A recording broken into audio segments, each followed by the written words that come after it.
लंका का युद्ध खत्म होने के बाद आखिर कहां चली गई थी श्री राम की वानर सेना? इतिहास का वो पन्ना जिससे अब तक बेखबर हैं सब। तो हेलो दोस्तों, नमस्कार, स्वागत है इस वीडियो में। आशा करते हैं कि यह वीडियो आप लोगों को पसंद आए। तो दोस्तों, भगवान राम और रावण के बीच हुई भयंकर लड़ाई ने न केवल रामराज्य की स्थापना की, बल्कि हमें ये भी सिखाया कि बुराई पर अच्छाई की विजय होती है।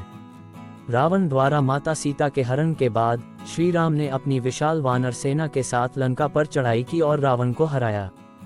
तो दोस्तों, इस युद्ध में वानर सेना की महत्वपूर्ण भूमिका थी। लेकिन रामायण की कथा के बाद एक सवाल अक्सर उठता है कि लंका विजय के बाद वानर सेना का क्या हुआ? क्या आपने कभी सोचा है कि इस युद्ध में महत्वपूर्ण योगदान देने वाली वानर सेना के सदस्य जैसे सुग्रीव, अंगद, नल, नील और अन्य योद्धा फिर कहाँ गए? क्यों उन्होंने कोई और युद्ध नहीं लड़ा या उनका अस्तित्व क्यों छिप गया? आइए रामायण के उत्तरकांड के संदर्भ में इसे समझते हैं। तो दोस्तों, रामायण में लंका युद्ध के दौरान वानर सेना ने अपनी पूरी ताकत से श्री राम का साथ दिया। सुग्रीव, अंगद, नल, नील जैसे महान योद्धाओं ने अपनी पूरी ताकत और रणनीतियों से राम की विजय में महत्वपूर्ण भूमिका निभाई। विशेष रूप से नल और नील की सहायता से वानरों ने रामेश्वरम से लेकर श्रीलंका तक पुल का निर्माण किया था। लंका पर चढ़ाई के लिए वानर सेना ने विभिन्न समूहों में विभाजन किया था, जिनके प्रत्येक समूह का एक सेनापति था जिसे योद्धपति कहा जाता था। उसके बाद रामायण के उत्तरकांड में इसके बारे में विस्तार से उल्लेख किया गया है।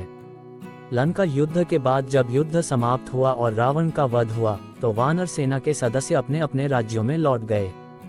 तो दोस्तों, उसके बाद राम ने लंका विजय के बाद अपने मित्र सुग्रीव को किष्किंधा का राजा बना दिया। सुग्रीव और उनके भाई अंगद ने किष्किंधा में शासन किया और वहां की व्यवस्थाओं को संभाला। किष्किंधा में वानर साम्राज्य का विस्तार हुआ और वहां कई वर्षों तक सुग्रीव और अंगद का शासन रहा।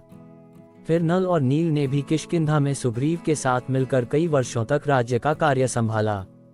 वे वानर सेना के महत्वपूर्ण नेता थे जो युद्ध में श्री राम के साथ लड़े थे। युद्ध के बाद वे मंत्री पद पर रहे और सुग्रीव के प्रशासन में मदद की।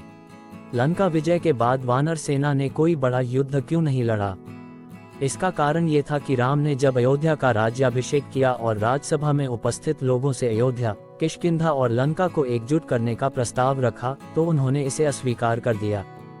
श्री राम ने ये निर्णय लिया कि वह किसी भी राज्य का विस्तार करने के बजाय केवल अपने राज्य की देखभाल और शांति स्थापित करेंगे। इसके बाद वानर सेना के सदस्य अपने अपने घर लौट गए और किष्किंधा तथा अन्य क्षेत्रों में शांति और समृद्धि का समय आया। तो दोस्तों, किष्किंधा जो आज कर्नाटक में स्थित है, वह स्थान है जहां वानर साम्राज्य था। किष्किंधा के आसपास का क्षेत्र अब भी रामायण से जुड़ी कई पुरानी गुफाओं और स्थानों के लिए प्रसिद्ध है। यहाँ के जंगलों में वह दंडक वन भी था जिसे राम और लक्ष्मण ने अपना शरण स्थल बनाया था। किष्किंधा के क्षेत्र में ही वानर सेना का मुख्यालय था, जहां से वे श्रीराम की सेवा में अपनी पूरी ताकत लगाते थे। फिर श्रीराम के राज्याभिषेक के समय वानर सेना के सभी प्रमुख सदस्य जैसे सुग्रीव, अंगद, नल और नील भी अयोध्या पहुंचे थे। अयोध्या में राम के राजतिलक के बाद वानर सेना ने राम की सत्ता को स्वीकार किया और फिर अपने अपने राज्यों में लौट गए। इसके बाद वानर सेना ने कोई बड़ा संघर्ष या युद्ध नहीं लड़ा। उनका मुख्य उद्देश्य श्री राम की मदद करना था, जो अब पूरी तरह से रामराज्य की स्थापना कर चुके थे। तो दोस्तों, लंका विजय के बाद वानर सेना का अस्तित्व केवल एक ऐतिहासिक कहानी के रूप में बचा रहा। युद्ध समाप्त होने के बाद उन्होंने कोई और लड़ाई नहीं लड़ी, क्योंकि उनका मुख्य उद्देश्य केवल श्री राम की सहायता करना था, जो अब अयोध्या में राजा बन चुके थे। किष्किंधा और अन्य राज्यों में शांति और समृद्धि स्थापित हो गई और वानर सेना के सदस्य वहां के प्रशासन में अपनी भूमिका निभाते रहे। इस प्रकार वानर सेना का गायब होना इस बात का प्रतीक था कि श्री राम के राज्य में अब कोई अन्य बड़ा संघर्ष नहीं था और रामराज्य का आदर्श स्थापित हो चुका था। तो दोस्तों, ये घटना हमें भी सिखाती है कि असल युद्ध न केवल शारीरिक लड़ाई होती है, बल्कि यह भी दिखाती है कि अच्छे शासक और सच्चे मित्र हर कठिनाई में साथ रहते हैं और अंततः शांति और न्याय की स्थापना करते हैं। तो दोस्तों, ये थी कुछ इतिहास से जुड़ी रामायण से संबंधित जानकारी।